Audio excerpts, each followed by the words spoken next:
নমস্কাৰ আজি আলোচনাৰ বিষয় হ'ল এটা কোৱেশ্চনৰ জৰিয়তে আমি ৰাখিছোঁ আজি আলোচনাৰ বিষয়টো প্ৰশ্নটো হৈছে ব্ৰহ্ম আৰু ঈশ্বৰৰ মাজত পাৰ্থক্যটো কি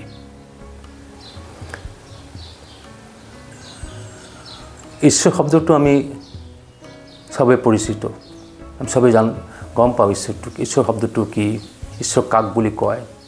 যেনে ৰাম কৃষ্ণ কালী দুৰ্গা বা যি আমি শুনি আছোঁ তেওঁলোকে ঈশ্বৰ হয় ব্ৰহ্মটো কি ব্ৰহ্ম হৈছে নিৰ্গুণ ৰূপ নিৰাকাৰ ৰূপ ঈশ্বৰ হৈছে সাকাৰ ৰূপ একেই বস্তু ব্ৰহ্ম নিৰ্গুণ ৰূপ যেতিয়া জ্ঞানৰ প্ৰাদুৰ্ভাৱ হয় জ্ঞানৰ প্ৰকাশটো হয় তেতিয়া আমি ব্ৰহ্ম বস্তুটো মানে বোধ কৰিব আৰম্ভ কৰোঁ আৰু যেতিয়া ভক্তিৰ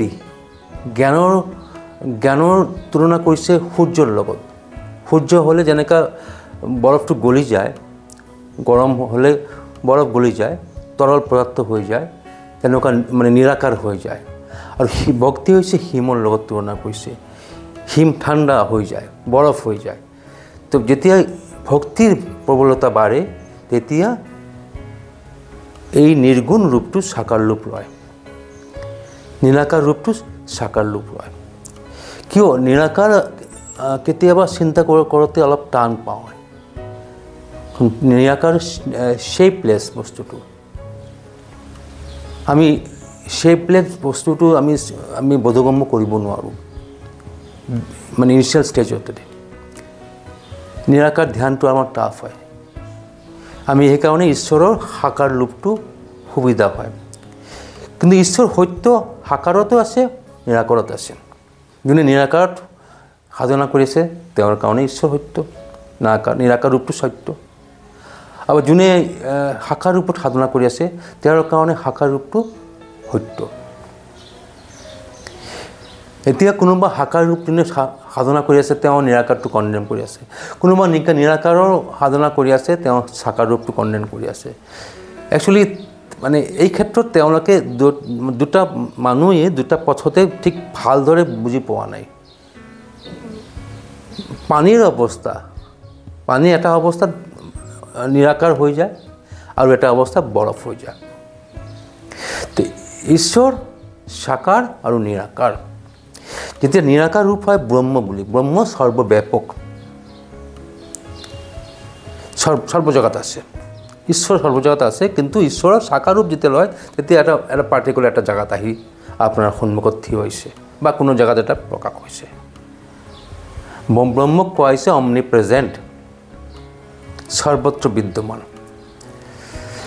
মানে ব্ৰহ্ম সৰ্বত্ৰ বিদ্যমানে মানে এটা এই কথাটো ভাবিলে আমাৰ যেন এটা লাগে যে মই বাদ দি কিনে ব্ৰহ্ম আপুনিও ব্ৰহ্ম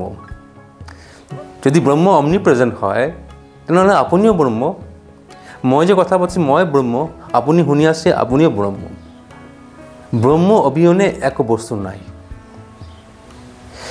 এইটো আমি শুনিলোঁ আমি কিন্তু বোধ কৰা নাই যেতিয়া আপুনি বোধ কৰিব তেতিয়া কোৱা হ'ব আপুনি সেল্ফ ৰিয়েলাইজ কৰিছে ব্ৰহ্ম ৰিয়েলাইজ কৰিছে সেই যেতিয়া ৰিয়েলাইজেশ্যন হ'ব তেতিয়া ধৰ্মৰ শেষত আপুনি গৈ পাইছে তেতিয়া আপুনি মুক্ত কিয় আপুনি মুক্ত মানে আপুনি দেহাত সীমাবদ্ধ নহয় আপুনি মনত সীমাবদ্ধ নহয় এতিয়া আপুনি সৰ্বব্যাপী হৈ গৈছে কিয় আপুনি বোধ কৰিছে যদিও আপুনি দেহাত আছে কিন্তু আচল হ'ল বোধ আপুনি ফিলিংটো কি হৈ আছে যে আপুনি জানিছে না মানে ৰিয়েলাইজ কৰিছে এটা আছে জানা এটা আছে বোধ এনেকুৱা মই জানিছোঁ হিমালয় আছে হিমালয় ঠাণ্ডা হিমালয় ভাল এটা পৰিৱেশ কুল পৰিৱেশ কিন্তু এইটো মই জানিছোঁ হিমালয় যেতিয়া গৈ পালোঁ তেতিয়া আমি ৰিয়েলাইজেশ্যন হ'ব আমি ঈশ্বৰ সম্বন্ধে আমি ব্ৰহ্ম সম্বন্ধে শব্দবিলাক শুনি আছোঁ মন্দিৰে মছজিদে আশ্ৰমত গীৰ্জাত বিভিন্ন জেগাত আমাৰ এই চৰ্চা হৈ আছে কিন্তু তাৰ মাজত কোনোবা আছে